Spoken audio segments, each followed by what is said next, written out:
and welcome to another episode of Nerds of the Round Table, a weekly talk show where we react to and discuss the nerdy news. My name is Fred Sullivan, and with me as always is my trusty companion, Jack Rooney. Hello. Sorry, I don't have a good movie voice.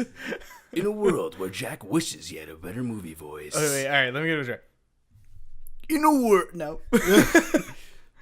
You're a loser. Yeah, I'm not good. Anyway. Good at this. Okay. And How's it going? That's as much as any of you are going to hear of that for the rest of the episode. Maybe the rest we'll of our see lives. what happens. Yeah. Anyway, how are you doing, Jack? I'm all right, man. So we are recording very late. Absurdly late. Like super late, and I'm at the end of maybe one of the worst work weeks I've ever had in my life. Yeah, you were talking about that earlier. I have reached the peak of Mount Fuck It. I am very done with this week. I'm so excited to record this podcast because it is the beginning of my weekend. Yeah. And I'm really excited, but also like ready to go to bed. So let's do it. Yeah, I actually have one football practice in the morning, and then I have a birthday party directly afterwards. So that is in about, I have to be there in 6 hours. So this is going to be a nice tight hour show. We're going to see what happens. We always like to say that, and it never happens. Oh, okay. Anyway, I guess we should start off with what have you been playing? So we are both very fortunate in that we got our friend Richard sent us Brutal ahead of time so that we could talk about it, write about it, do our things. Ideally, by the time this podcast posts, we'll have that written piece up within a few hours, or maybe yesterday if you're hearing this on Tuesday. I'll have posted my review of Brutal. But spoilers for that review, it's awesome. Yes. I'm thoroughly enjoying the game. I have like one or two minor complaints with it, but overall I'd say like it is an excellent game. When I found out how much they were charging for it, I was like, holy crap. Yeah, it's incredible. It being at a discount with PlayStation Plus as well is insane. Yeah. So like I cannot recommend it enough, especially during this time where, I don't know, I mean, a lot of people are not, like, August should be a great month for games. I tweeted about that earlier. For some people. Yeah. Because I think you got Brutal, you got Deus Ex, or Deuce Ex, as I typed it out on Twitter. Dookie X. Dookie X.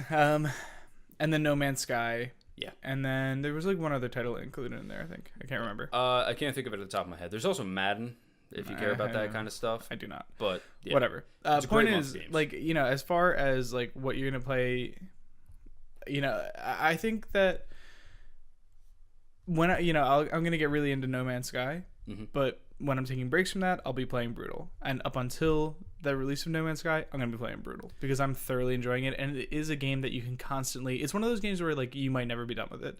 Yeah. Like you can just keep coming back and playing it over and over again.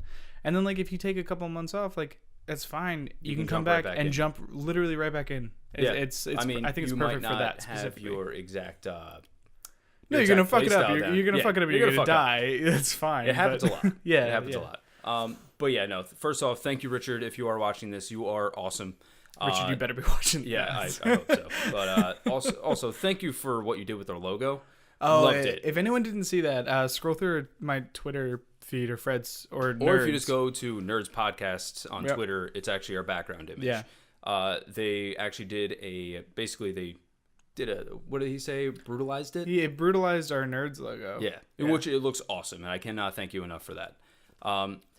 I've been playing that a lot, but you played about double the amount of time that I have. The last I checked the leaderboards, I was in the top 10 of the people who had it early, which is like being, it's like being in the top 5 of a class of like 10 people. It's like not really. There's actually close to like 100 people on the leaderboard. A lot of people have it, sure, but like my point is like it's a small group of. Once that game hits the public, like nobody is going to be on that leaderboard that we know anymore. No. Which is fine, unless it's like Trevor, because he's got unless Trevor has a fucking commanding lead right now. He does have a commanding lead. Our boy go. Trevor Starkey, if you don't know him. But that came after like I was playing it so that I could write about it, and so I was like, okay, so I'm gonna play this game for like 5 hours straight at least. And I got pretty deep into the game. And who's your main? So the person that I was doing the best with, I think, ended up being the warrior. Okay. Is that the guy with 200 health? He has the most health? I think he's got the most health. Okay. I started off playing the ranger, and he was a solid pick because I was enjoying using the bow. I think having a bow is like a huge advantage. Yeah. A huge advantage. Mm-hmm. Especially because especially deeper in the dungeons, there are some things that you don't want to get anywhere near. Nope. So being able to keep things at bay is very helpful. Yeah.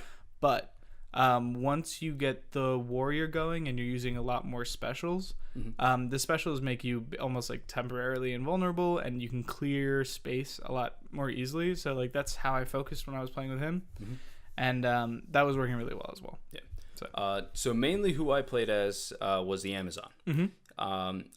She was really quick. It was nice to use her. I did not have the bow a lot of the times, which kind of sucked. So I had to kind of go up to everything, and then I just had to throw my shield. Yeah. And I was like, well, this is great. Now I have to wait for it to come back. And your blocking is not as effective, and Nope. Yeah. So anyway, if you guys don't know, there are 4 character classes that you can choose from in Brutal. Obviously, as we mentioned, there's the mage as well. Yeah. Yeah. So you have the ranger, which I guess his main is using a bow. Yeah, but even you have these specifications, but all the characters can basically do any of the things. Yes. It seems like. Yeah. So you can use a sword, you can use a pike, you can use whatever. That's any character class, including a mage. Yeah. The mage was my least favorite because I didn't like how the shield worked, and I didn't really. I liked having a projectile to use pretty much at all times with the mage, so that you can use his magic as a projectile. Yeah. But it wasn't effective enough to balance out some of the things that I didn't like about his playstyle, and it's probably just that I hadn't committed to it enough. Because I would play a character for a while and be like, oh, I'll play this character until I died. And I think that was just one of the ones where I fell off a cliff early, and I was like, okay, I'm done with that guy. Yeah. So mage is actually the one that I'm currently playing. Oh, cool. Like I said, I only played as the Amazon for however many playthroughs. I got to my highest level was 9, which is not something to be proud of. It's not very high. I think mine was 16 so far. I think I'm still there. So. Yeah. So with my mage, I think I'm at 4 or 5. I haven't been able to play it as much as I want to. Yeah. But he's all right so far. He can use a sword, so it's like, oh, okay, I'm familiar with this, and then when I need to, I can use the wand and use some mana. I haven't gotten the chance to use the warrior yet, and I haven't gotten the chance to use the ranger. Yeah. But I do like the Amazon. Its health becomes a big factor later on. Yeah. Because obviously there's only so much food. Yeah. And there's only so many vitality potions that you can use. Yeah. And that kind of puts you in a pickle. Have you been using the Vampire's Curse potion? So because that's a fucking pro maneuver that I didn't understand. If you use the Vampire's Curse potion and jump in poison or lava, you just get all your health back. See, I didn't know that. Yeah, shit. So what happened was I threw that at an enemy. Oh god. And he beat the shit. He killed me, right? I respawned because I had the reincarnation. I came back. That dude had more health than anybody I've ever fought against. So you know how they show the hit points above it? Yeah. I kept hitting it. They just keep getting it back. Yeah, well, no, it's afterwards it finally wore off. But I guess I hit him so often before that he had 4,000 health. Okay. So I sat there and just beating him for 2 minutes in a corner. God. He couldn't do anything. I was like, when are you going to die? Oh, man. And he finally died after 2.5 minutes of me just beating the crap out of him maliciously. See, I started using the Vampire's Curse potions. If I'm really low on health, I'll do it and jump into lava. Get all my health back. What the Vampire's Curse potion does is it reverses healing and damage for you. Mm-hmm. So if you deal damage to an enemy, it hurts you, and if you just let them hit you, it hurts them and you get healed. So that's basically how that works. So I started using it on some of the really a lot of the have you fought any gargoyles yet? No. They are the fucking worst. So the priestess is the one that I've had a fucking lot compared she's the priestesses are annoying, I just don't know what to do when she goes into that little you just run. Okay. You can't really do anything about it. Yeah, I was like, she's gonna run away from you for a bit, and then she's gonna chase you. So you just need to avoid her for that chasing period. Yeah. And then when she's starts to run away again, you follow her, and as soon as she pops out of that mode, you stab her real quick. Yeah, The only other characters that I've like big ones that I faced after that were like the lycanthropes. Oh yeah, I don't really understand what they do. They're not really a formidable threat from what I can tell. No, but I don't like the fact that they transform you a little bit. Did you notice that they do that? No. Like my my I portrait. used the blindness potion or the invisibility. Okay. I Fair enough. kill them in one shot. Yeah. Because I'm like, I don't want to fuck with them. I think we're getting like really deep in, but if you guys want to see more, we're planning on doing a let's play of the co-op mode because neither one of us has had a chance to play with each other yet. Yes, and I am very excited to try it. Yeah, I'm really curious about how that's going to work, like the dynamic of playing together. And it was one of those things that upon, I was fortunate enough to send some interview questions for Stormcloud a couple months ago. Mm-hmm. And that was one of the things I was really excited about was the fact that the game was going to have co-op in it. And I remember Richard saying that they were adamant about doing that because they were, and I'm paraphrasing, obviously, I don't remember exactly what he said, but that was something that they really cared about. So I want to see how the game plays in that respect. The only problem that I have with the cooperative mode is that it has to be local. I think that kind of sucks. Right. But yeah, that's a little frustrating. But I also appreciate the fact that that's an option at all. Yeah, no, absolutely. Because, I get that. It's just so many games don't have local co-op. And I know it's hard to do online co-op or anything like that. It's just to have that option so you didn't have to come over and we have to play on the same console. That would be ideal. Or if I say I wanted to play with Sean, for example, who is 3,000 miles away, I literally cannot get him to come back home. So that would be impossible. That's fair. I mean, I respect the idea of this game is very much at times like an appeal to old school, the art style. Obviously, it's a roguelike game like Rogue. Yeah. So I understand wanting to force people to actually get together and play next to each other because that does, I think, create and inspire moments that you don't get online. Absolutely. So I mean, I definitely understand your complaint, but I do see the benefit to it as well. Yeah, because there might not be a compulsion to do that if there was always the option of online. That's true. So. It's it is something that I am curious about. It's just for those times where I can't get people to come over to my house, absolutely, or me to go over their house. Yeah, it's kind of in that circumstance that I wish I'd had it. Yeah. But I do like that because I remember back when me and Sean were really young, we played Champions of Norath, or we played any of these old school just dungeon crawlers. Gauntlet Legends was my thing. And going through and playing those games, having that experience where you're both on the same screen playing on the same console, experiencing the same things in person is something that you really can't replicate online. Even Super Smash Bros. Now, it's not the same. You're not working together, but you're having these moments where everyone's laughing, everyone's someone's frustrated. Everyone else that's is a party game, though. Yeah, but it's kind of the same thing. It's getting people to come together around games. I think is something that, the moments that you're talking about, where you can't get people together, or you want to play with a friend who's far away, or you want to play with my brother lives in California. We don't really get to play games together that often, so that would be nice, right? But bringing people together and kind of forcing them to interact that way, I think is. I'm glad that someone's doing it. Yeah, no, absolutely. That's basically how I feel. There's also another. I wish feature. It wasn't this one where I wish I could play with other people more, but I'm glad that someone is actually doing it. Yeah. Well, the other thing that I didn't think about was the possibility of share play with this, if that would work. So if I were to go through, boot up the game, invite someone into a party, do a share play with them. I didn't even think about that. That might work. Yeah. They can share a controller on the console, and they might be able to do it that way. That might be a way to think about it. Yeah. Because that's what I used to do with Madden all the time. Cool. So maybe that's a way. Well, I don't know. We'll have to experiment. Yeah, exactly. All right. But yeah, anyway, Brutal is awesome. You guys should really check it out. Love the game. I had a great feeling about it from the get-go. Very happy that it is fantastic. I really like it. Go and show those guys some support over there at Stormcloud Games and also at Retro Crumpet. Richard Wood is an awesome guy. He has helped us so much over these past couple months. We cannot thank him enough. So if you guys show them some support, tell him that we sent you guys his way. I'm losing track of it. No, the intent is there. You understand. Yeah. But yeah. So thank you guys. And definitely check out that Knerds logo with the brutal style. I think it was very cool. Oh, and don't forget about your article on Monday. It's yes. So check out the article. Let me know what you think. Yeah, I don't know. Absolutely. It's pretty much what I said here. Yeah. So, other than that, it's. I guess. Do you want to just talk about the news? No, because I didn't talk about the other game that I'm still playing. I am in love with Starbound. Oh, jeez. Terraria all over again. It's Terraria all over again, and it's not going to stop. Never.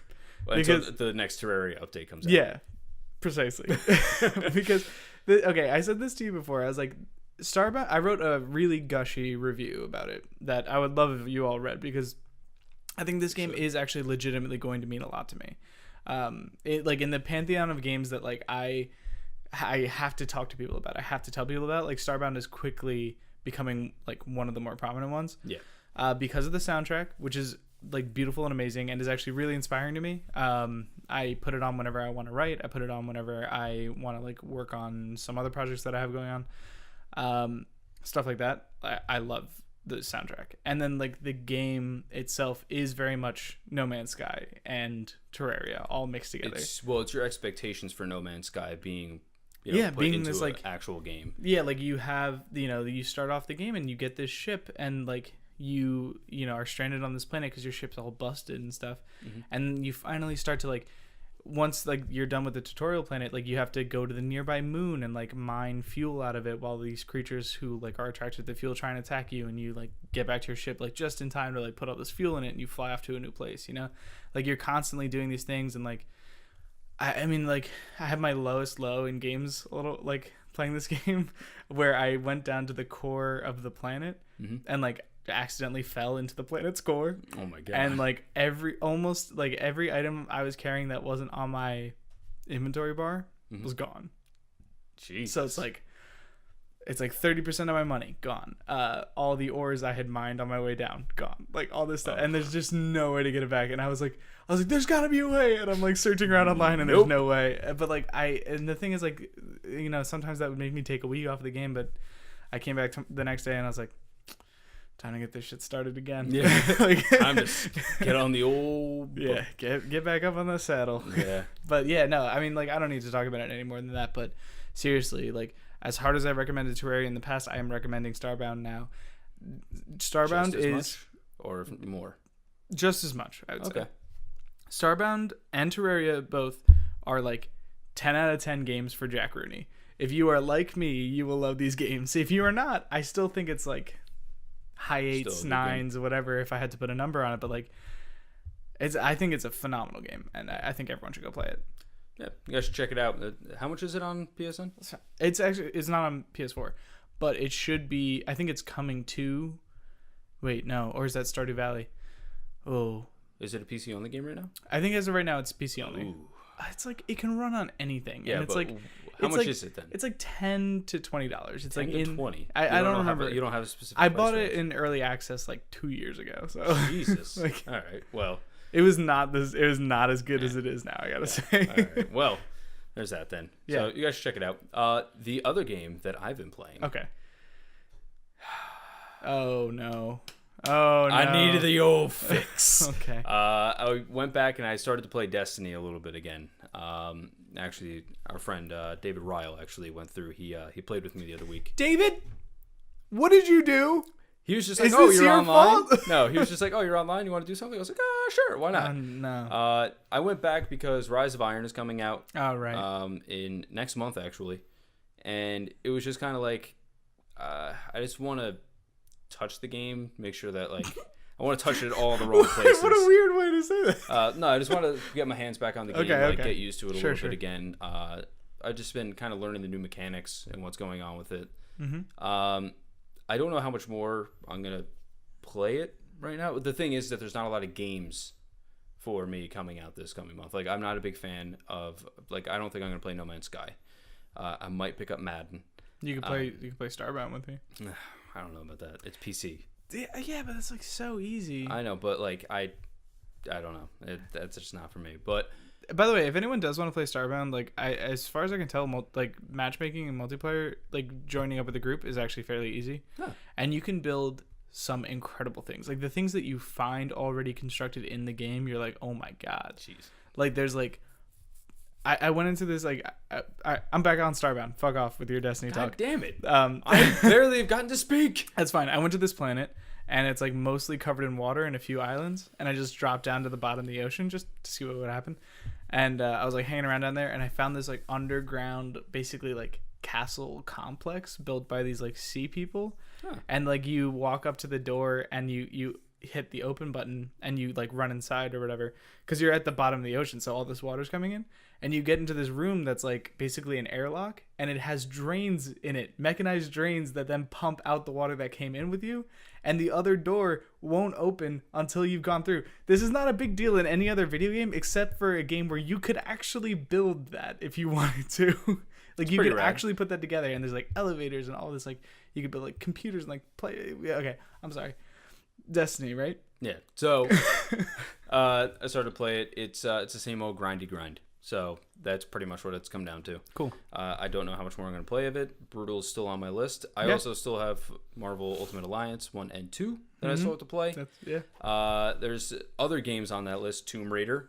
The first one that I bought way back when, I still haven't played. Well, let's jump ahead then to one of the other stories that we're going to get into. But apparently Inside has been confirmed for this month. Is that something that you might be interested in? I had to look into it a little bit more. I didn't really play Limbo too much. I did. I watched my girlfriend Kelsey actually play Limbo, and I helped her at a few parts.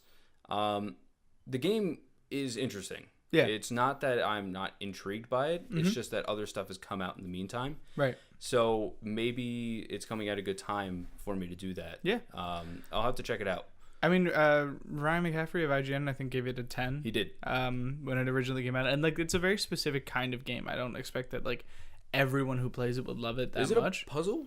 Is that... It's like yeah, I mean, like, it's or is it like Limbo? I'm assuming it's like Limbo. Okay. Where I mean, Limbo has puzzles, but they're... Yeah, but it's, like, not like puzzles. It's not like deep... It's not deep. It's not like The Witness. It's not like it's Portal. Like push this rock here or jump...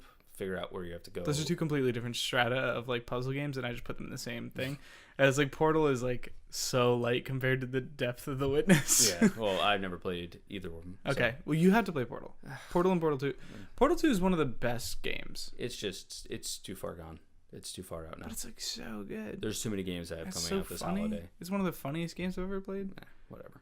Fair enough. Anyway, we should I'm not mad. We should probably actually get into the news. Yeah. Okay. So the things we were actually going to talk about. Yes. What time are we at, by the way? We are at 23 and a half minutes already, and we haven't even gotten to the news. All right, we're gonna crush it because we really do have to both go sleep. It is currently 2:06 in the morning. Yeah. So it's. But we love you and we love this show, and that's why we're doing it. Indeed, we do. So the first thing we wanted to talk about is a game that we're both irrationally. Ooh, I'm about to do it. Irrationally passionate about. I didn't mean for that. Shout to out happen. to Is you, that Alex copy? O'Neill. Do I owe Alex O'Neill $1? Probably. Yeah, no. Shout out to you, Alex O'Neill, and the Irrational Passions podcast. Yeah. Please don't sue me. So we both care too much about Civilization for reasons that we've talked about this before. Civilization is not a fun game. I don't know. It is fun, but it's not. It's fun like for the first 2 hours that you play it, and then the rest of the time it's like, why am I doing this? I am enjoying myself, but it's just kicking a habit again. So that's the thing. It's like it's fun for me when I'm playing it, right? But if someone were to come up to me and be like, "Hey, why is that game fun?" I wouldn't be able to describe. I'm creating a civilization and taking over other ones. Yeah, and it's just. I mean, so just to kind of put it into perspective, I'm pretty sure that you have alone 80 plus hours in that game, if not more. It was 120. I think it's probably in the I would have guessed, at least in the 200s. Damn. I mean, I'm gonna check now, but yeah, I know that I have a fair amount of time played in that as well, in which, because we would go through, we would do a cooperative campaign where it'd be sitting there and playing it. Yeah. Civilization does hold a special place in my heart because it is just a game that you can pick up with a friend and play immediately, and it's just fun. There's so many different ways to play it, everything like that, but this newest one is looking real good. Civilization 6 actually has a special voice that's going to be going into it. But you first want to talk about how many hours you have in it. 411. Holy, that's got to include you being in a pause screen or something like that. I would estimate that is a pretty accurate representation of how much time I have played that game. A lot. I think I have maybe 100. I don't know. So the thing is, like, that's not, that's a big number for people who maybe don't play a lot of games, but like, we know people who have put like thousands of hours into Destiny alone, But I put 600 hours into Destiny. Exactly. So it's not that impressive. But at the same time, when you think about what you're doing in Civilization, like, I spent 400 hours doing that. Well, you can also say the same thing for Destiny. Like, what else is there to do? Yeah, I suppose so. But the thing is with Destiny is that it's been out for what will be almost 2 years. Civilization's probably been out for a little bit longer, right? Civilization 5 came out in what, 2000? I want to say 2013? I don't know. He's going to check it.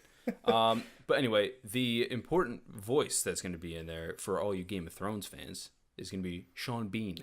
Yeah, so he's replacing there's like kind of an older, I don't know if it was a voice that someone was putting on, but there's like this older sounding dude who used to do all the tech tree stuff and the things of that nature. Like anytime they had to do a voiceover to like read something in the game, it sounded like this guy that they pulled like straight out of the Bible or something. Like he sounded that. He's got a commanding voice. Yeah, and he sounded that old, Oh, geez. I don't just mean like you've leveled up your pastures. It's kind of like that. But yeah, now. Why is he doing? Oh God, I forgot about that voice. Who was that? That's Kane or something. Deckard Kane. Yeah. I forgot they used to do it. Darkness. I want you to know it's a really grating voice to hear for everyone who has to listen to this. I'm sorry, everyone. I do have voices, though. Civilization 5 came out in 2010. 2010? Yeah, I'm just blowing your mind with Civilization facts right now. I didn't start playing until like 2013. Probably, yeah. But I have such a great time with that game. It's when I want to. I think I convinced you to get it, right? No, like I've always wanted to play. Oh, okay, all right. It's just a matter. I think I wanted, like, when you said that, it was just kind of like, yeah, we're doing this. Yeah, we're doing this. Yeah. So no, that's exciting though, because I mean, like I love Sean Bean from some of his roles as Ned Stark. For no spoilers for however long that lasted. If you want to know what that was, you can check our Knerding Out episode that we absolutely. posted a little while ago. Yeah. I loved him in Lord of the Rings. And I feel bad that he always, there's a running joke about this character that he literally always dies, except for maybe not in Game of Thrones. Again, I'm trying to avoid spoilers. Anyway, that's the thing is, like, I've said it. I have to be. I don't know. You've been warned. But he can't die in this. Unless he gets stabbed by you hear him like in the middle of one of his lines, he gets stabbed by another voice actor who then takes over for you level up the tree all the way, and you're like about to win via what tree is he in again? He's the tech tree in the tech tree. Yeah. You go launch yourself into space, and he's like, no! He's an astronaut that does not have a helmet on in space. Oh jeez, no. I'm sorry. Poor Sean Bean. Yeah, so that's good. I love him exciting. In Game of Thrones. I'm glad to hear his voice. It sounded really good in the video we watched. Yeah. If you want to see, where did we get this story? PC Gamer or whatever. PC Gamer. Yeah, they had some gameplay footage, and it featured his voice at one point, so it was exciting for me at least, and indeed for you as well. As everything is starting to load. Everything's crashing. Yes. No, one of the other things we were going to talk about was the fact that No Man's Sky, there's like some more reason maybe to be concerned, maybe nothing at all. Someone who was playing the game early probably got it, I don't want to say illegally, but through like shady means. Shady means, yeah. Indeed. It says that you can essentially like not so much beat the game, but like the point of No Man's Sky, sort of, for some people, is going to be to get to the center of the universe. Mm-hmm.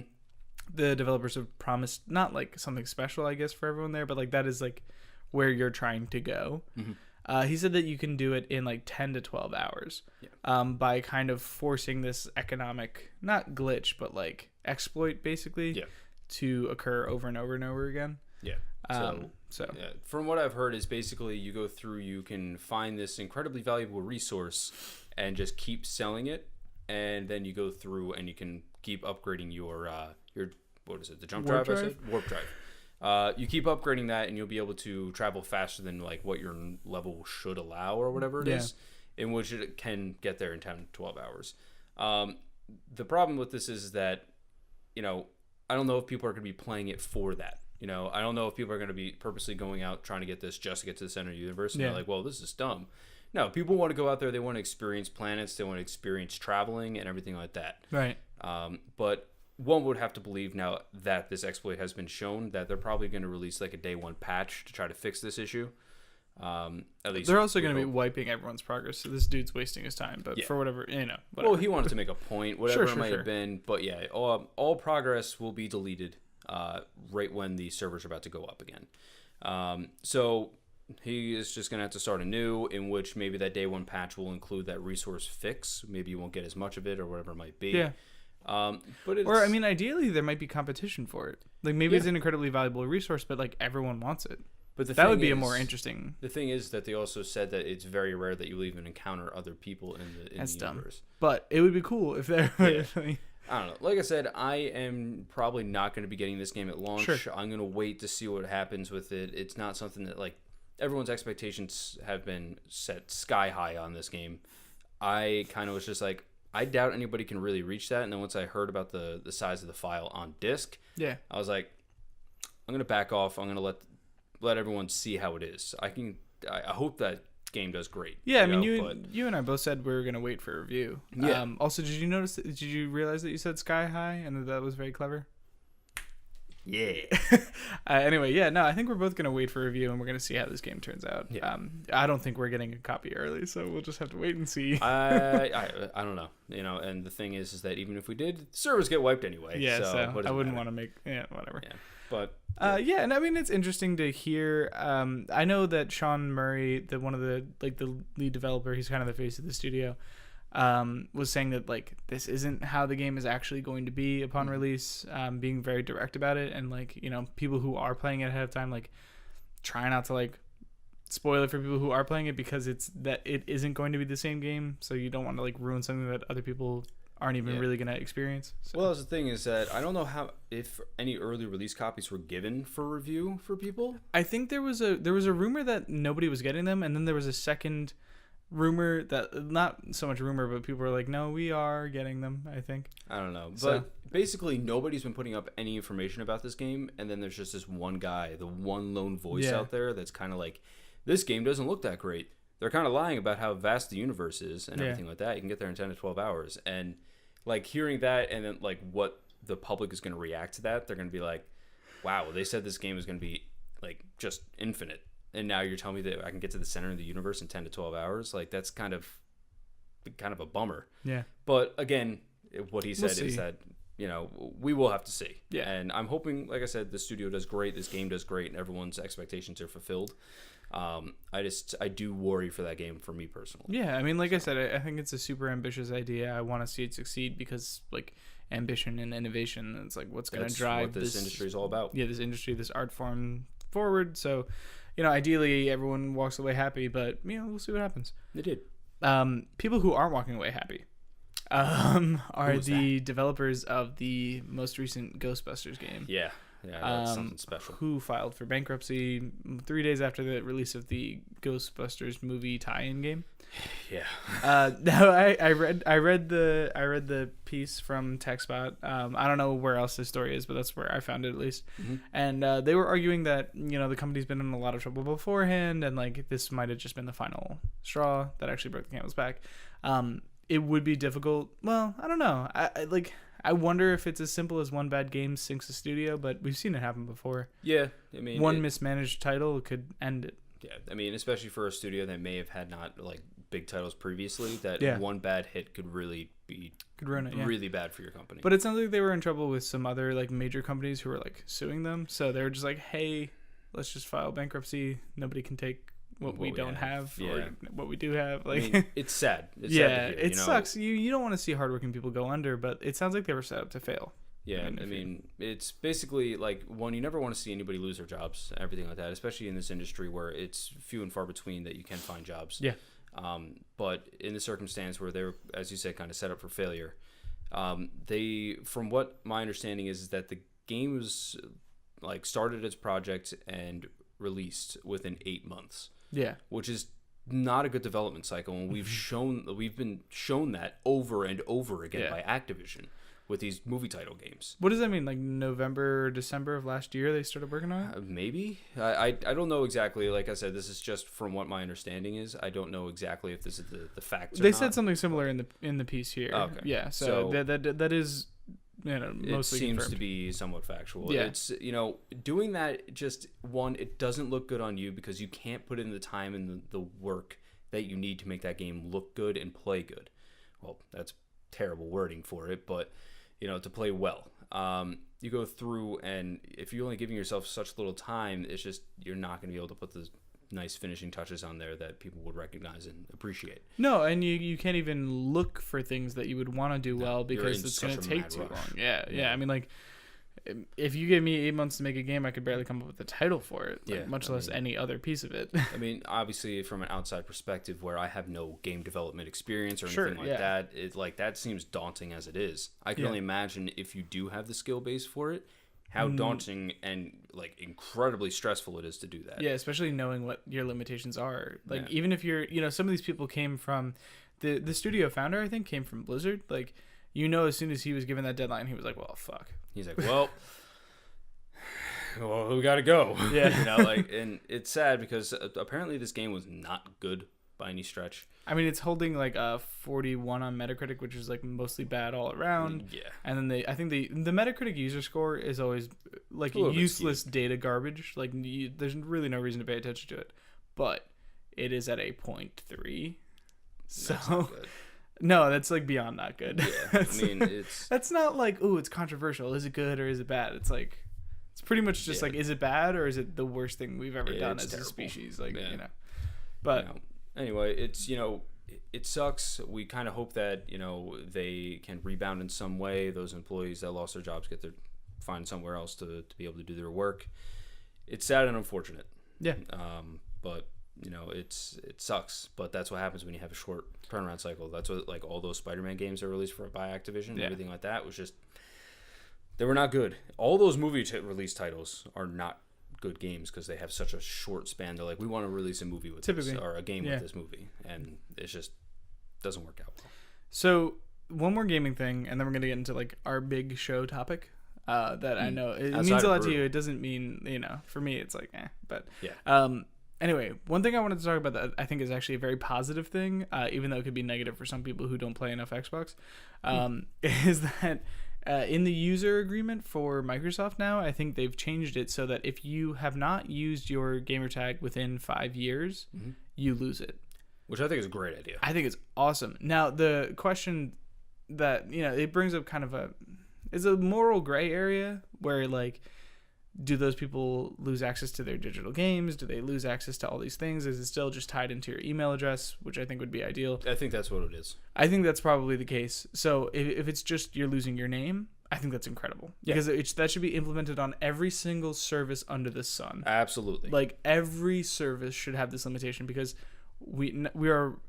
This is the dumbest complaint ever, but we are running out of good names. It sounds silly, but it does. The thing is, one, as PlayStation fans, we really are just looking for any type of name change. Yeah, I mean specifically when we're comparing it to PlayStation, I think that's valuable because everyone wants name changes, but also let's clear out some of the trash and free up some of those names. Yeah, I mean, so for example, I was going to change my I was going to sign up with another PSN, so if there was ever a time that we could change our names, I would just take my name away from that. That's some sneaky scheming shit right there. Well, I had 2 emails and I was like, I'm not upset about it. I want to do it. And every time I'm like, PSX, this is going to be the time where they allow us to do name changes. E3, this is going to be the time they allow us to do name changes. Just a few more months. Yeah. just next convention. So I tried to do that and it was like, oh, this name is being used by a possible offline account. I'm like, an offline account? So you mean to tell me not an issue, right? Yeah, I'm like, so this person does not play games online. I mean, all their purchases are linked to their email. Why do they still have this name? But again, this is also a circumstance where PlayStation doesn't even allow us to change our names yet. Yeah.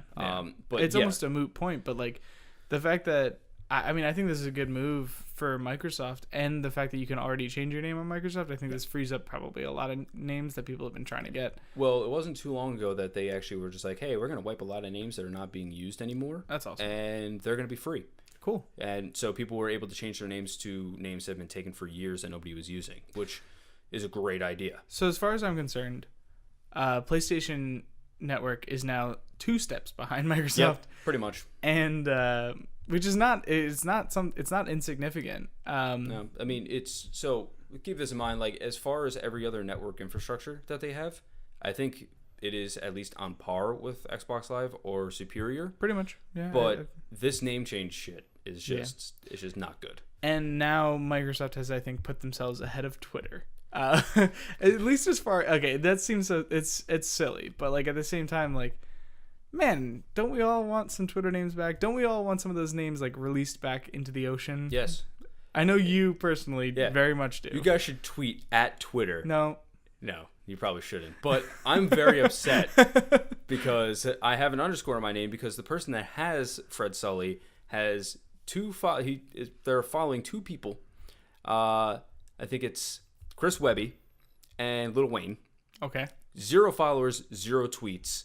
And I have no idea when they ever used Twitter before. Maybe this person is just the most hardcore lurker of Chris Webby. Yeah, but and Lil no Wayne. Likes. Yeah. No nothing. No. They don't want to be seen. They don't want to be seen or known. They just need to follow. Come on. Just like, and I tweeted at this person, be like, hey, can you please change your name? And I put like puppy dog eyes and everything like that and a GIF.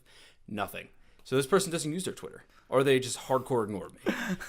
And it's very upsetting. But, whatever. That's completely something off topic, but something I wanted to get off my chest for a very long time now. Hey man, it's frustrating. It's nerdy. It's what we want to talk about. Yeah. All right, let's get into it. Yeah. Let's do the thing. So, as everybody knows, that with either positive or negative reviews that you've heard on the internet, Suicide Squad was released this past weekend. I have seen it. Jack has not. I have not. So, and I don't think I will, because frankly, like, I haven't heard a positive word about it.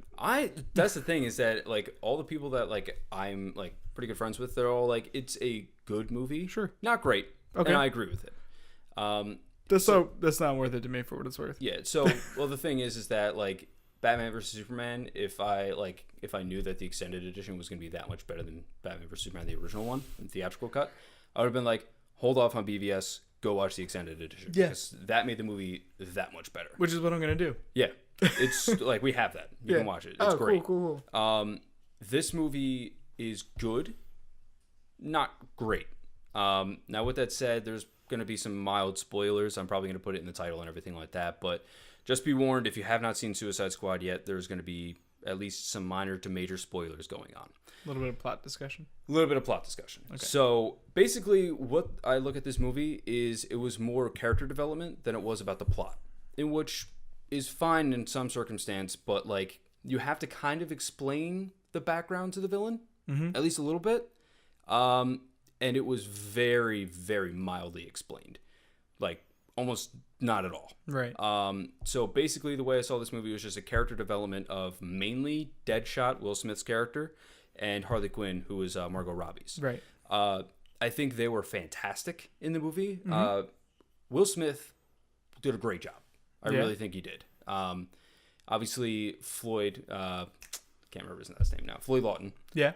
His character is, like a criminal, but he does it for the good reasons for his daughter. Yeah. And that's always been kind of the thing, even in Arrow. Yeah.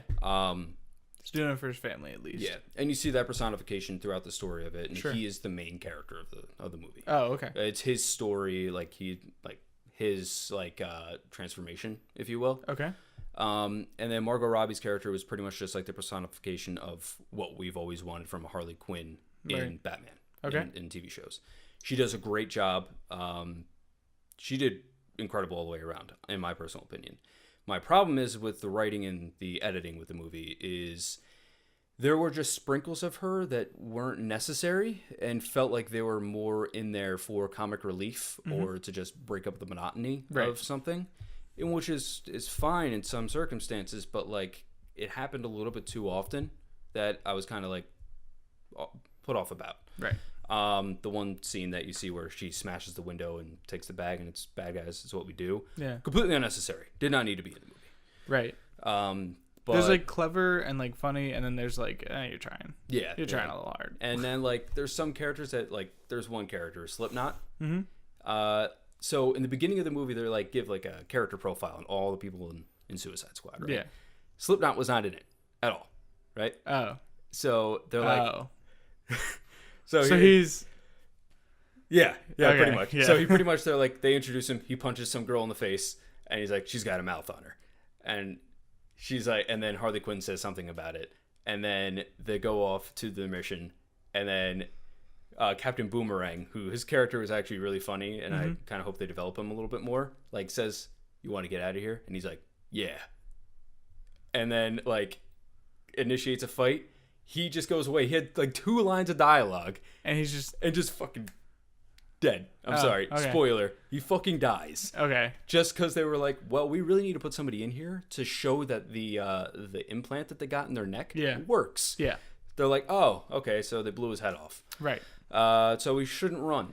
Okay. So here's like, and you're saying that the plot wasn't that great, right? And you mentioned to me earlier that the Joker wasn't in it enough. He was in it for like 10 minutes total. The thing is, like, prior to this movie's release, I thought that they might be like putting these guys up against the Joker, which I thought would be more interesting. Yeah. But like, if he's not really the central focus, I feel like that's like a waste of that character. So I think this was more of like a setup for honestly probably the Batman standalone movie. Yeah. I think it's going to be him and Harley Quinn as like the characters, like the villains in the movie. Sure. In which Jared Leto will get like a full Joker. Yeah. In which actually me and my girlfriend Kelsey discussed like his Joker compared to Heath Ledger. They're similar in a way, but Heath Ledger's was much more theatrical in his like presentation of the character. Yeah. Whereas Jared Leto is, but it's 2 different versions of like a mental disorder almost. Okay. Like Jared Leto's is psychotic. Right. Right. He's out of his mind. Heath Ledger's is more of like a sociopath. Yeah. So it like 2 different characters, kind of a similar style in which they present it. Okay. But it leaves me wanting more to see what I can see what Jared Leto's Joker has to offer. Apparently 10 minutes got cut from the movie of his character's scenes. So kind of need to see an extended version to kind of get a better idea as to what he has to offer. But in the parts that he was in, he was pretty good. You know, it showed a different kind of Joker in a way as well, where he was much more dependent on having Harley and less Harley being dependent on him. Okay. Which is cool because it makes Harley seem more like independent, strong. Yeah. But like, and it's an interesting dynamic because like maybe the Joker needs someone to like bounce his shit off of, basically. Like he needs someone to work with who's like maybe more contained than he is, it seems. Sort of. So like the way that Kelsey and I discussed it was like he kind of like was like instantly in love with her, and she fell for him. Okay. So it was kind of like he like feels like he needs her. Okay. And she more like just loves him because of that, but it's like she feels like she might be able to detach that if she wants to, in a way, you know? So here's I'm gonna, like, I haven't seen this movie, so I could be talking out of my ass. The issue with some of these movies where they try and bring these crews together is that they're either too small time next to someone who's like big time. So you look at like Harley Quinn is kind of like bigger, and like Deadshot is known, and then you have these other characters who, at least to me, like I've never heard of. Yeah, I mean, basically the other characters that are in it are like it's Captain Boomerang, who I've like barely ever heard of. Yeah, he's the only other like bigger name except for Killer Croc. Killer Croc is a little bit known as well. He is, but like I don't know if it's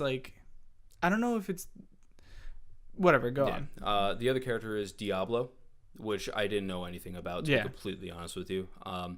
His character actually is interesting in the movie, where he is like you feel for that character later on, and he's like he like doesn't want to use his powers at all throughout the entire movie, because like you find out later on what he did and like he just doesn't want to be anywhere near people anymore. I don't know if I should spoil that. No, part I mean, for you. if you don't have to. Yeah, you'll like that's a big turning point in the story, so I'll try to keep that out of it. But the other problem with the movie, like kind of in line with the plot, is the fact that the villain and villains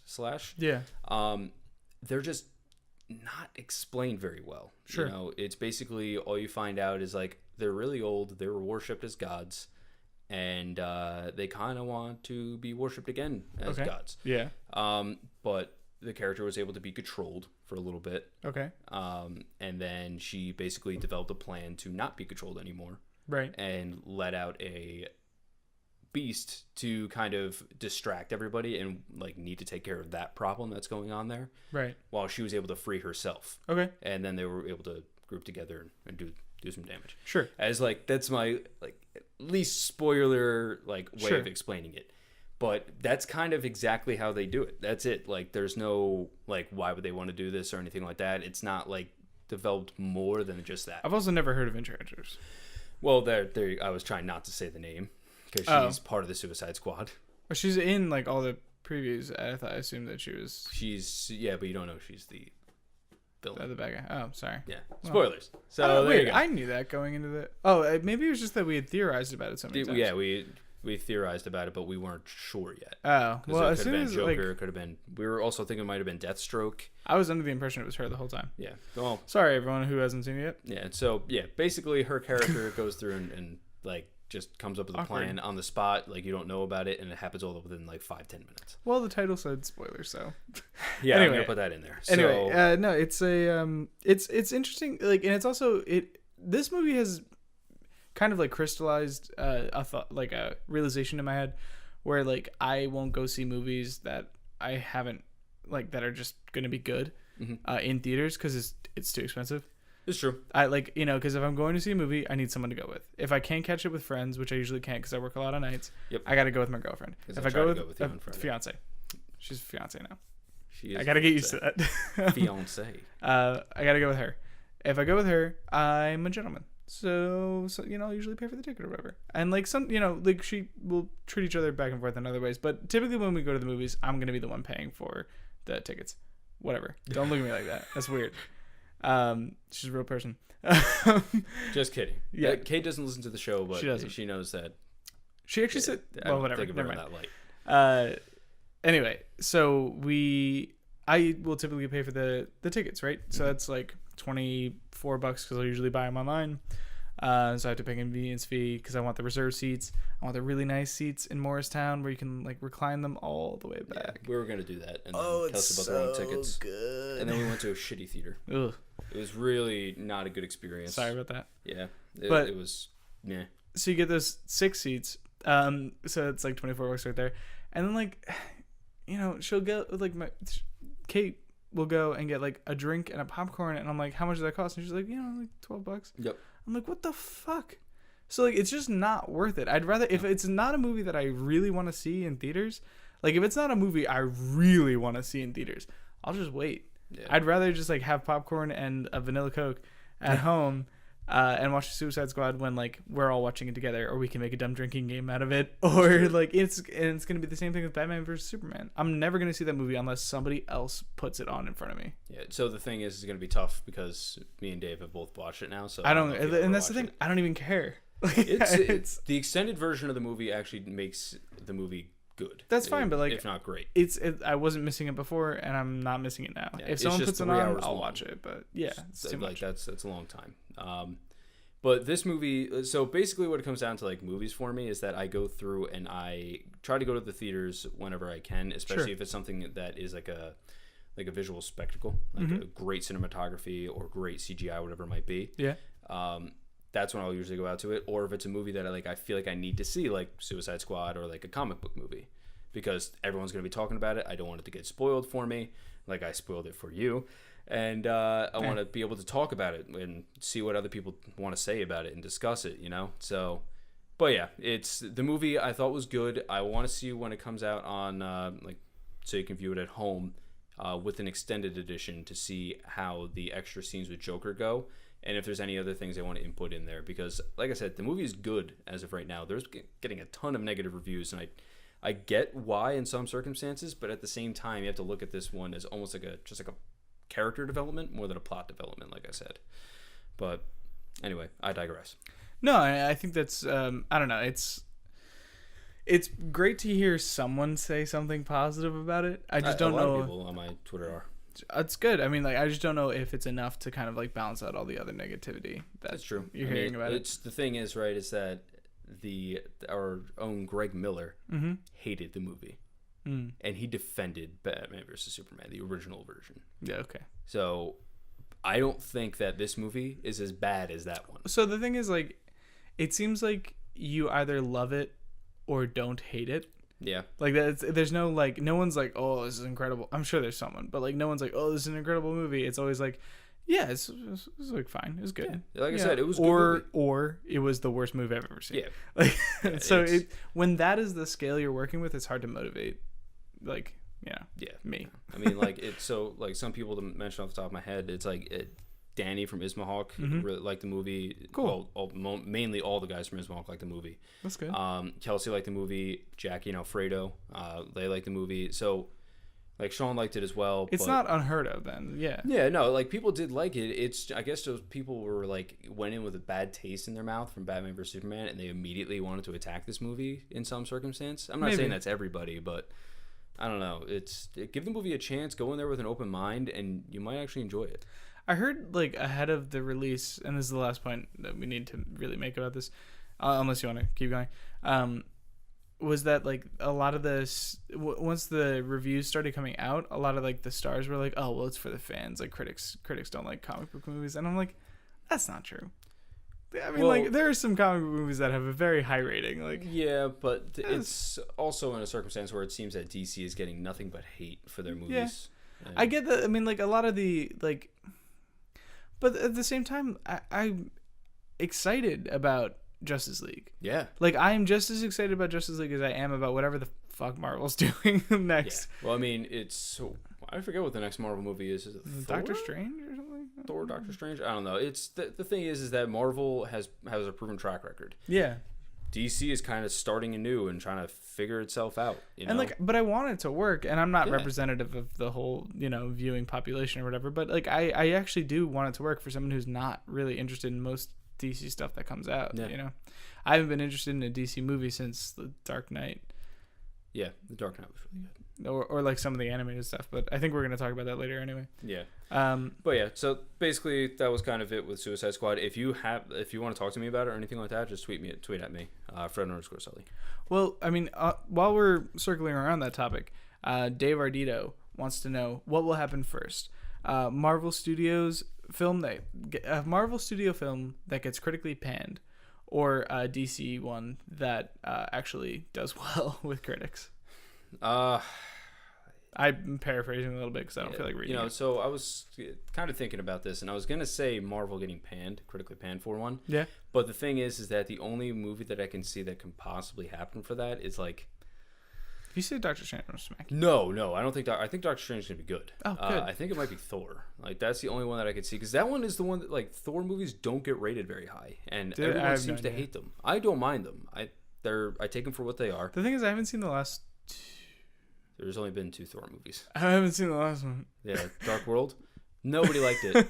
Nobody liked it. Okay. It was fine, like, it was good.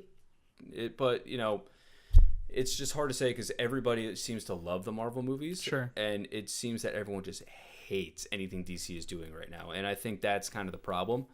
I hope that, maybe Justice League will change people's minds, and maybe that will be the one that's critically receptive. They need a momentum breaker. I mean, the thing is, like, Marvel is, like, putting out pretty good film after pretty good film, and it's, like, I think it's easy to keep that going, where people are like, oh, I like Marvel films, and then they go see the next one. Yeah, well, it's like, oh, I like that actor. He plays a good... And you keep coming into the... you keep that momentum going. Every time someone who has already seen a Marvel film goes into their next Marvel film, they already have a predisposition to, like, enjoy it. Exactly. Whereas at this point, like, though, like, everyone... I mean, it probably started with Man of Steel, right? Yeah. Where, like, people like wanted to like it and then, like, weren't really into it. And so almost every DC film since then has had, like, a kind of negative feeling going into it already. Yeah. I think that's the problem. I thought Suicide Squad was going to be the one that changed it. shook it up a little bit. That's what I was thinking too. And I think that's why people got burned even more, because I personally really wanted Suicide Squad to do well so that I would have an excuse to go see this movie. Yeah. And then like I'm disappointed that it's not doing well and I haven't even seen it. I can't even imagine wanting it to be like amazing because you really love these characters and then going and seeing it and being like, oh man, again? Yeah. Again? You gonna burn me again? How you gonna do me like that? Well, so the thing is, right, is that Man of Steel, the movie, it basically left a lot of people's like with a sour taste in their mouths. Yeah. Because of Superman and like the way he kind of treated the city and how he finished off the bad guy. I only had a problem with that to annoy our friend. Yeah, but I mean, it's the thing is that it just is didn't really weird, care otherwise. but it's their own take on it. Yeah. Like, you want to see what they're doing with the universe. It seems to be a little bit darker, grittier, and now they're kind of like seeing that people don't like that, and they're trying to change it. And that's what they're kind of doing with Suicide Squad. And Justice League, it looks like. Yeah, no, that's what I'm excited about is because Ezra Miller, playing the Flash, is a sort of comic relief character. I would like to see Cyborg become that as well, but we haven't seen enough of him. Yeah. To figure that out, or at least again, I want at least one goddamn booyah in there. Yeah, well, we were talking about it. Coltrane. That's not the same character. No, I know, but like it reminded me immediately of your Coltrane impression. Woo! It's up Coltrane. Oh my god. So no, but we were speaking about it a week or two ago when we were going over all the SDCC. Those 2 weeks ago. Yes, it was. Things. Where, even through the, look at these characters from completely different worlds. Like, isn't that funny? That, I think you can get a lot of comedy and, like, a different tone from that. I just hope that something works. Like, the thing is, like, and I honestly believe this, if the Justice League movie isn't good, like, isn't received well, that is it. Like, they might keep making these movies, but I will never have hope for another DC movie. So the thing is, right, is that I think that there are 2 characters, essentially, that are kind of, like, going to keep the momentum rolling for DC. I think it's Ben Affleck's Batman. I think he was great in BVS, in my personal opinion. He was the redeeming factor. Sure. I think he's going to be great in Justice League. A lot of people, yeah. In his standalone film, I think he's going to really shine. The other one is Gal Gadot, because she played a fantastic Wonder Woman. Mm-hmm. And in her standalone film, it looks like she's going to play a fantastic one again. I've heard she plays a sick guitar as well. Yeah, her intro music is fucking dope. The thing is, like, I can't do it. Like, I didn't get that what like people were joking about with that until like I actually heard the music, and it doesn't actually fit very well with the other music that they have going on. I don't care because like it's awesome. Because you go from this kind of like grand orchestral like intensity to this like it's like crazy, and it was just like whoa. There is a little bit of like it's a little jarring, but I think it's because you're like, oh, it's Wonder Woman. For me, I was like, oh, this was a guitar, and then I was like, oh, this is what everyone's talking about. Yeah. So. I don't know.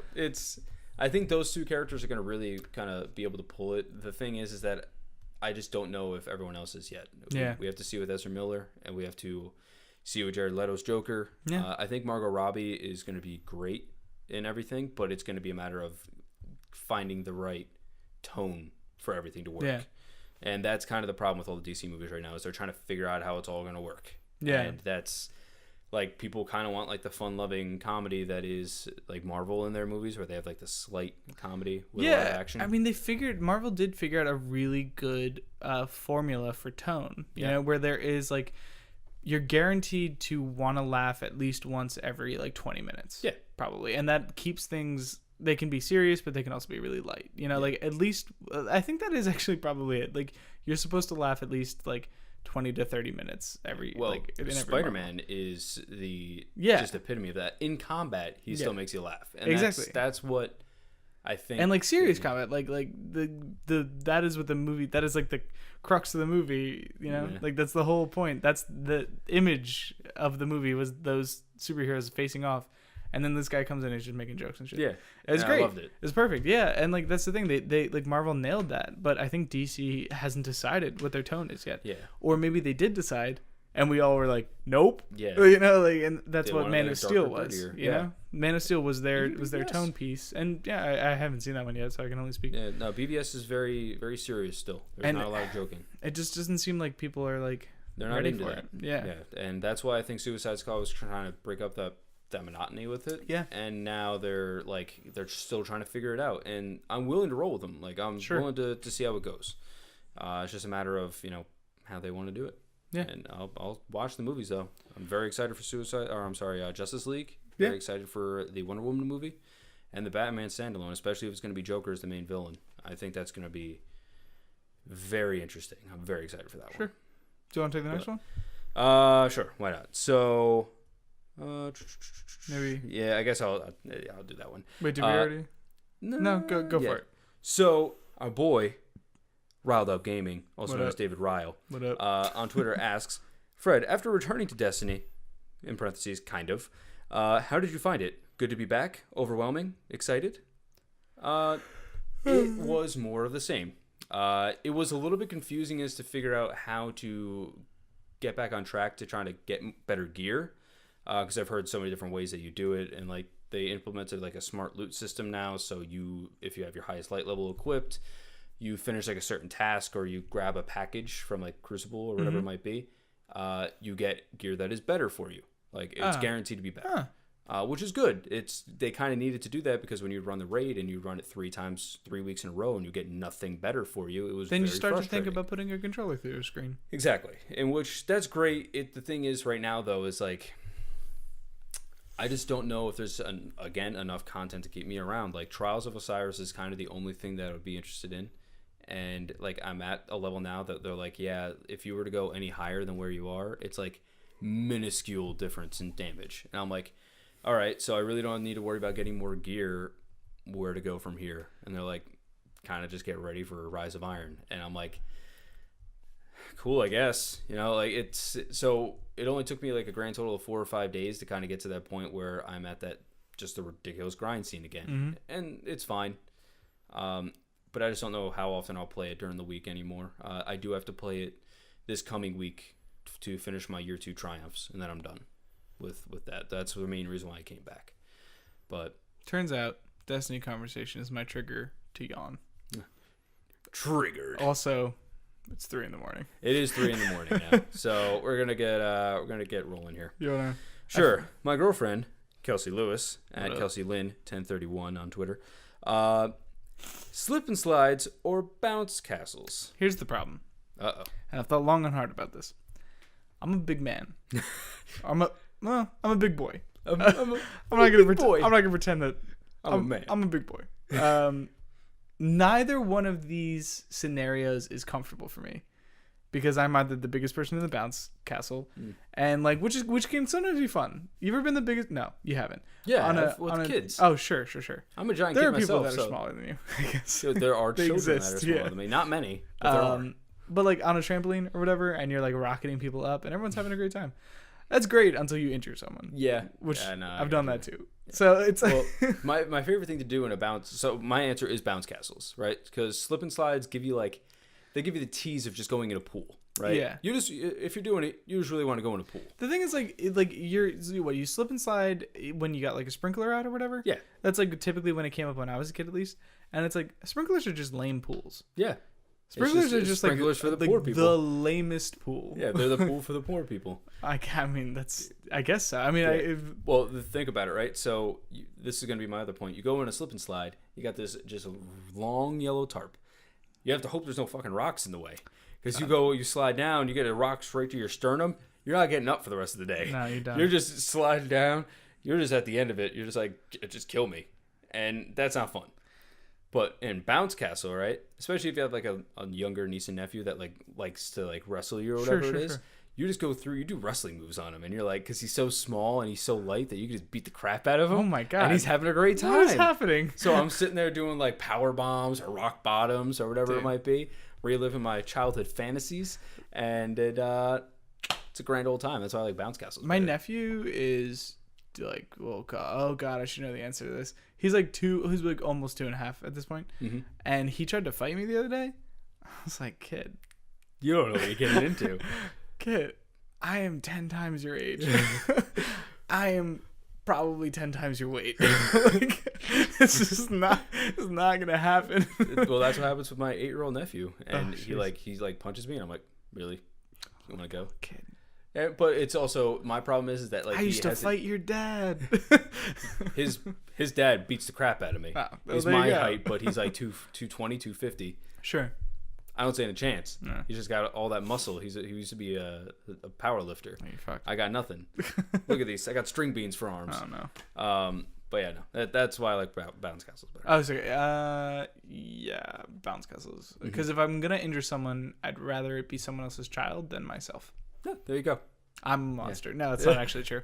Don't take a rock to the chest. No, it is true that I prefer bouncy things. It is not true that I'd rather hurt someone else's child than myself. I think you've heard it here first. He does want to hurt other people's children. Well, I mean, the thing is, like, yeah. I'm more likely to do serious damage to myself than serious damage to someone else. I guess. Anyway, you take the next one. Oh, okay, cool. Angel Urbino. I'm assuming I'm saying that correctly. V Silent Angel on Twitter. Yep. Gonna assume there's some Suicide Squad talk. So, what is your favorite DC movie, animated or live action? So, honestly, it's kind of between two of them right now. Now I'm thinking about it. One animated, one live action. Yeah. Maybe if I can pick one for both, sure. I do it that way. We make the rules. Flashpoint. Yeah. Flashpoint for animated because that storyline was just incredible. It was great. Yeah, it's good. Live action, Dark Knight Rises. When we talked about it before, it reminded me. I'm sorry. The Dark Knight. Not Dark Knight Rises. I was like, this is a turn of events. Fire Rises. Yeah, same thing, same reasons. Yeah. So that's pretty much it. Those pretty much the most critically acclaimed live action movie. Yeah. And one of the most critically acclaimed probably animated movies, I'd imagine, is Flashpoint. We're followers, I guess, in this regard, yeah. Maybe. But yeah, thank you for your question. Thank you, yeah. All right. Why don't you grab the next one? I got two in a row. Sure. Andrew Minimas, 2 rounds left. Out of the Suicide Squad members, who do you think fit their comic book character the best? Now, this is an interesting question. I don't know any of them or their comic book characters, so I'm out. So, it kind of, as I said before, Harley Quinn, I think it fits it most perfectly. I think Deadshot does as well. I think he plays the character very well. It kind of matches him. Maybe I don't know all that there is to know about the characters, but from what I know of them, it's very good. And Jack is yawning up a storm. Dude, I'm sorry. We got to close out soon. Yeah, it's an hour and 12, or almost an hour and 13 we've got like in. 2 or 3 more questions left. Yeah. Crush it. Well, okay, so our boy Andrew Minimas again. 2 rounds left on Twitter. Huge surprise. Yeah. It's our favorite thing because, like, people like sending questions or whatever. Andrew's like, I'm going to send him like 3 or 4 right now. Whenever like somebody asks like, "Oh, we need questions for our podcast," I was like, "God damn, what do I don't know what to put." No, I respect the shit out of Absolutely. what he says here. Yeah, no, this is not. I'm not teasing you at all. No, not at all. We thank you very much. You actually give us content to read. There wouldn't be a back half of the show without you. Yeah, seriously. So anyway, he asks, "Have either of you played Abuzu?" I think that's how it's pronounced. Abzu. Abuzu. Did he type that weird, or did you? Nope. You just I read just pronounced it all weird wrong. because I'm a weird guy. And if so, what are your thoughts on the game? And do you think games like this will be popular? Okay, so the thing is, I haven't played this game yet. I haven't either. I know it's supposed to be a more artistic experience from one of the creators of Journey, the art director, I believe. And I know that's all what you're into. That's pretty much that's my jam. So I mean, like, as far as artistic, like, indie experiences, like, I'm super into that. Journey was one of my favorite games of all time. It's on my top 5. As far as the other specifics of the game that like define it, I don't really know. If it is an artistic short indie experience, I'm into it, and I think that those games can be successful. If it is like halfway through the game, it like changes into like I don't know, a third-person shooter or something, like, I don't know. Yeah, that's what I'm saying. Like, I don't know what else could define this game. I think from what I understand, it's a rather short game. Yeah. Journey was only like 2 hours. Yeah. So I think it's going to probably take that same route. And as far as it being popular, to be honest with you, I don't know if it will be like it. First off, I should say it depends on what you're thinking of popular means. Yeah. So if you think like a critical acclaimed success, like multi-million copies sold or whatever it might be, I don't think that's going to be that kind of game. Could be critically acclaimed, absolutely, but probably not multi-million. Yeah, sold. it's not like going to be like a Call of Duty type of success or anything like that. You know, an indie title reaching a couple 100,000, absolutely. That's a success. That's a yeah. success I mean, like means. Rocket League was a success. After, that was an anomaly. Yeah, but I mean, like that's not just a success. So like when you shoot for like a very focused experience. I was gonna say when you aim low, but that kind of devalues it a little bit. But when you try and create a more focused experience, I think you have a higher chance of like striking gold, or missing completely. You know what I mean? It kind of becomes one or the other. Yeah. So I mean, I hope like whenever someone takes this risk with an indie game, I hope that they succeed, because like these artistic innovative experiences, and like, you know, I say innovative, they're maybe not doing anything with tech that's like mind-blowing, but they are doing something with maybe storytelling or narration in the case of like The Unfinished Swan or something like that, or, you know, any number of these like smaller indie experiences. I always want those games to succeed because I want people to try shit. Well, that's the thing is, you know, it's the indie scene is where you find the most creative, well, some of the most creative people you'll find. You know, they come up with interesting ideas, unique ideas, and they work on a platform where, you know, they don't have a lot of money to support it, but they do the best they can. And I think those are the experiences that you really want to support more than anything. Yeah, I mean, as far as I'm concerned, the indie scene is the tip of the spear of like games as art. You know, they're the ones like pushing games as art. Absolutely. And, you know, like I mean, I guess to keep the like military thing, like theme going for this metaphor, like the AAA scene is the armor, the shield. It's what keeps the industry alive while they, you know, strike out as like they keep money in the system for indies to try things. Yeah. You know? So I think that's I think you definitely need both. And as far as like whether this game is going to be successful or popular, probably not popular, maybe just successful enough for them to make another one. Yeah, it's, I don't know, because I don't know how many people are going to be interested in it, but you know, that's beside the point. I hope it does well. I really do. It's like a game that I regret not following closer, because I think I would have really liked it, and I might have to pick it up. Yeah, you know, it's my thing is that anytime an indie title does well, it's a win for everybody. Yeah, you know, it's because that is one that doesn't get a lot of attention on news outlets or anything like that until it becomes big. Yeah, and I think, you know, it helps indie studios, it helps big studios, it helps everybody, the gamer out in general, and our industry trying to keep everything alive. Yeah, you know? So anyway, this one you should probably ask because I do. Yeah. Andrew Minimas, big surprise, asks. We haven't heard from him in a while. Do you cook? If so, what is a dish you enjoy cooking, and what is a dish you would like to learn to cook? Freddie eats like more cereal than I have ever seen any other human consume. Yeah. To the point that I come over to Fred's house and I'm like, let me make you like a meat or something, like something that is not like cereal, something that is not a grain covered in sugar. Yeah, I have to go through and I have to order that if I want to eat meat, because I can't cook. Yeah, so usually it's like cereal for me. That's what I cook. I use so I come over here and I use you and our other friend Dave as an excuse to cook the most unhealthy shit that I can think of. Pretty much. Because I don't really do it that often, but when I do it, we do it big. It's just so bad, but it's so good. So the one of the last things we made was bacon chicken ranch macaroni and cheese. Oh, yeah, that was really so good. Prior to that was, I think we were on quesadillas for a while. Quesadillas, yeah, that was big. But... with the dish I am most proud, the last two dishes I cooked that I'm most proud of were crab cakes, which was an interesting experience. Didn't do that here. I did that for my fiance and her mom. And did they come out good? Yeah, they actually really did. Really? Yeah, I don't know. They involved Ritz crackers, which was weird. I wouldn't use them again, but like it was an interesting try. As like kind of the bread filling a little bit. Okay. Huh.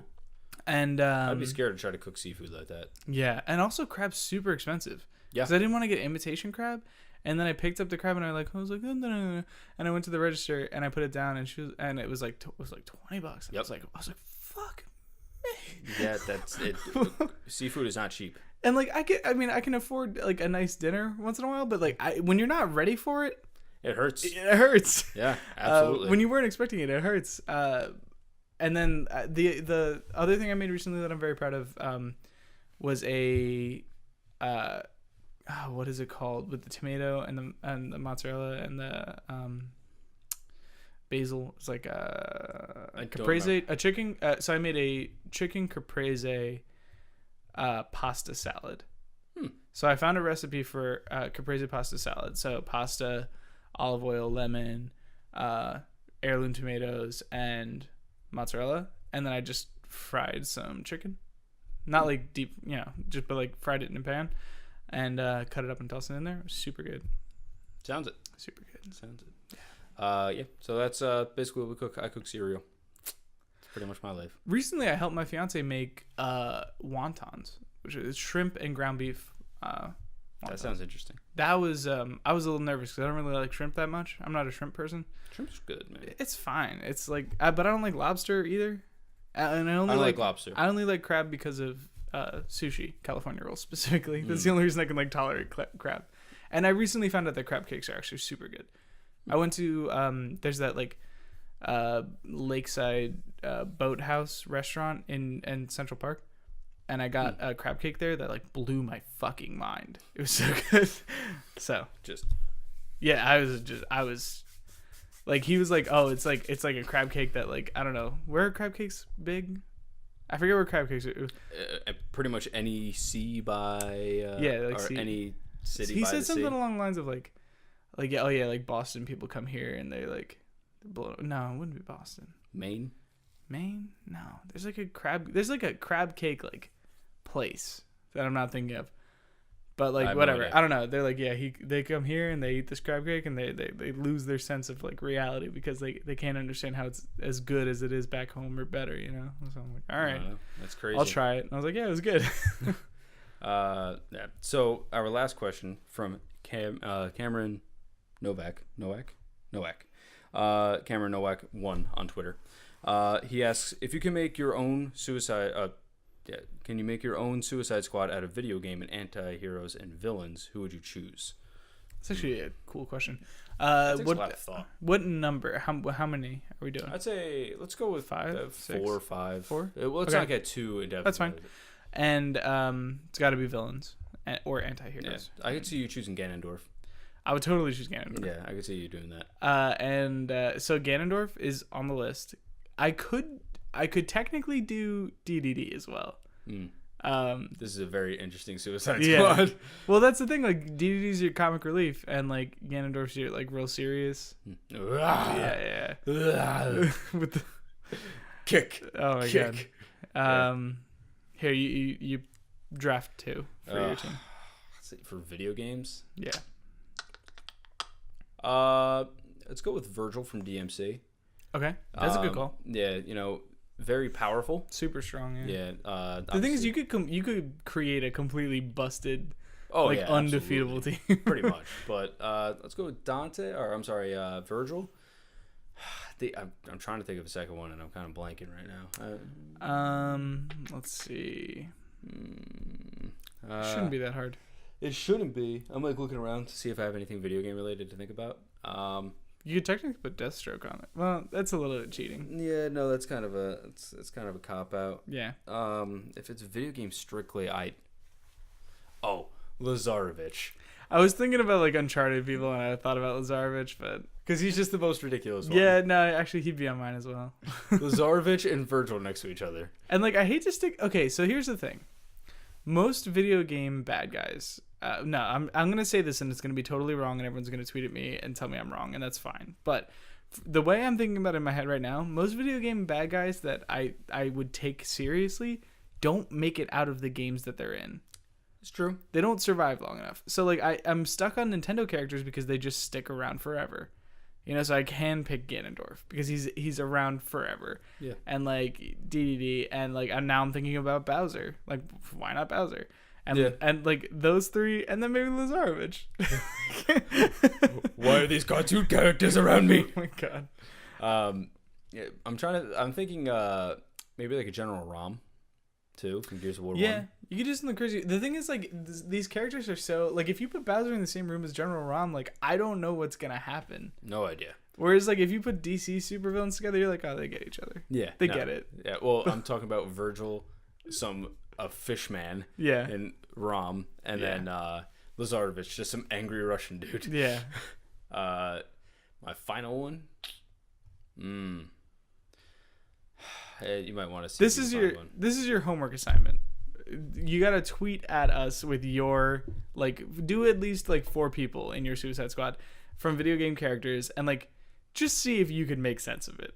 I'm not saying this is impossible. I just don't know if I can do this. Not on, like, just... Yeah. I just got to give it some more thought. But, yeah, let us know, like, what you think are some good options. What about, in Kratos' universe, in God of War? We can just get one of the gods? Yeah, why not? You know what I'm saying? Just throw in one of the gods. Because they're gods. Well, technically, Virgil is he's half angel. Spoilers. I don't care. I'm kidding. I don't think it's a spoiler at all. Oh, man, I can't think of any. You don't have to. Yeah, it's not a test. Like, I can't. It's now 3:10 in the morning. My brain is fried. 3:10 in the morning is actually precisely when we intended to end this episode. Kind of. Yes. No, I'm saying yes now. Oh. I guess. I just want to check one more thing because I do have updates here. Oh, updates. Oh, you mean we might have gotten more people? No, we're good. No. All right. We're good. All right. Yeah. So thanks for sending in questions, everyone. Yes. Thank you very much. I know we've kind of asked a little bit late. Sorry about that. It's kind of been a weird week. Yes. Anyway, do you have anything else that you want to say? No, just please check out what we have on nerdsonline.com. Yes. We just got 1 or 2 submissions, so hopefully we'll have some more content up there soon. Yes. I've been suffering from a little writer's block recently, writer's brack. Speaking brack. Recently, but I think I'm starting to come out of that, and I'm going to be writing a little bit more, or at least I'd like to. So yeah, please make sure you're going to nerdsonline.com, check out what we got there, and don't be afraid to send in your submissions. We don't really have a lot in the pipeline right now, so chances are if you send me something, I will most likely put it up. Yes, absolutely. So please go through, if you go to nerdsonline.com/community-entry, I'll put the actual thing down at the bottom there. Sure. Go there, submit articles that you've written, any video work, whatever it might be. We just want to try to revitalize that page again. Yeah, and if you're at all curious about like some guidelines or whatever, I think on that page or on the site, like I wrote up some guidelines about like what I would expect out of a written piece and like what we would expect from like a video, piece of video work. I think it's a really good place to start if you're wondering like, oh, I've never done this before. Mm-hmm. It's just, find something that the whole point of what we do is being like nerdy about stuff in the most positive way. So if you find something that really inspires you and you want to talk about, and maybe you don't have, the thing is you and maybe like 2 other people in my life, Fred, are people that I can talk to and be really nerdy about video games with, right? Yeah, there's not many. And like I want to be able to share that passion that I have about that with as many people as possible. Absolutely. That's all our goal. Exactly. So if you find something that you feel that way about, that you want to be able to talk to, whether it's like comic books, whether it's movies, whether it's like TV shows, and you want to, you think you can write about it, check out that page, see if it's something that you can do. Or, if you want to practice your hand at some video stuff, like go for it, man. Absolutely. Or woman. Man, genderless man. It's basically what we're saying. Like, if you are like looking for a platform and you just want to try something, go ahead. We'll check it out and we'll likely post it right now. Like I said, we're trying to revitalize the page. We fell off for a bit there. We apologize about it, but It was just kind of a weird time with Sean leaving and everything. Yeah, we've been going through some transitions, but we're ready to get back on top of that. We're ready to go full bore again. Yeah. So there's that. Obviously, if you are watching this on YouTube, please subscribe to us below. Give us a like. Yeah. Leave a comment. Let us know what you think. I redid this back here. Let me know if you like it. Yeah. I don't know. Just leave us any type of feedback. I'm happy to listen to it, and I'll see what I can change. And if you want to leave some feedback that's really going to help us out, you can always review us on iTunes. That's always huge. That gets us in front of more eyes, hopefully. And besides that, like I wouldn't mind having a few reviews. I want to know what you guys think, positive or negative, constructive, hopefully. Let us know what we can do to make the show better for you, whether it's tweeting that information at us or reviewing us on iTunes, which again would be a huge help. Absolutely. Yeah, and please share it with your friends so they can also let us know what they think. That will always be the biggest thing. Yeah, we obviously are only going to be as big as you guys let us be. So if you go through and you can let people know what we're doing here, and if you guys like it, that it's awesome, and we appreciate it greatly. I try to interact with anybody that tweets at me as much as I can. I enjoy talking to everybody. I know sometimes I'm a little bit late on my responses or whatever it might be, but I do want to talk to you guys. As we just said, we love to talk about nerdy shit, and we don't always have somebody to do that with. So if you guys want to reach out, both Jack and I are available, and we're happy to do so. So I'm going to have both our Twitter handles down there, so you can feel free to tweet at us. Yeah. Also, feel free to tweet at Nerds Podcast as well, because, I mean, that reaches both of us, and we can go through, we can try to respond to you on there as well. Also lets you know about what we are trying to do currently with Nerds. Yeah. Have it be podcasts, video submissions, community entries, whatever it might be, articles. So follow that. You'll be able to find out some of that stuff. But I almost knocked over my drink. You know what I was thinking about that'd be really cool? What's that? That Nerds Brutal logo on a t-shirt.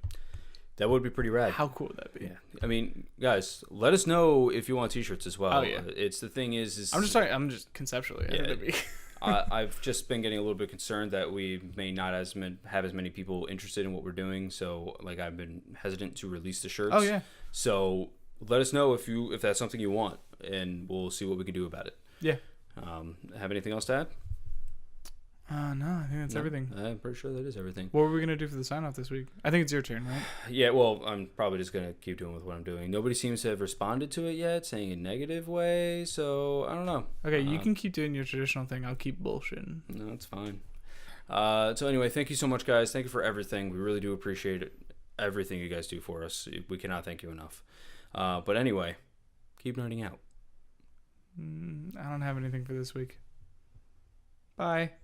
And if you like that video, make sure you guys don't subscribe, don't share, and don't like the video. In fact, just click off and leave.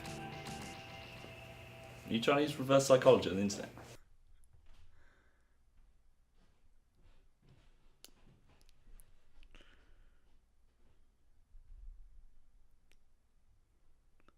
Okay, I think we're good. They won't be able to hear that. So No, I can't put that in there.